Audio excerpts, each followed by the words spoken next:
सिंचनाच्या चिखलामध्ये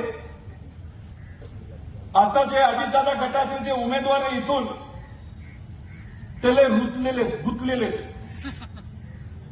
पण त्यांच्या विरोधात जे गीते साहेब आहेत त्यांच्याकडे सुद्धा मोठं पद होतं पण कधी त्यांनी भ्रष्टाचार केलेला हा आपण ऐकला नाही. म्हणून मी तुम्हाला सर्वांना सांगतो की भक्कमपणे आपल्याला गीते साहेबांच्या मागे उभं राहायचंय आणि निष्ठा आपल्या सर्वांसाठी अतिशय महत्वाची आहे. अहो इथं येऊन ते भाषण काय करतील माहिती का? आम्ही विकासासाठी गेलो विकासासाठी. अहो ते फार हुशार लोक आहेत आणि सुनील भाऊ तटकरे तर फार हुशार आहेत, फार हुशार. निवडून येऊस तर कोणाचे पाय पकडतील काही सांगता येत नाही. विरोधकाचे पण पाय पकडतील, कधी कधी विसरतील आणि जाऊन गीते साहेबांचे सुद्धा पाय पकडतील अशी परिस्थिती आहे.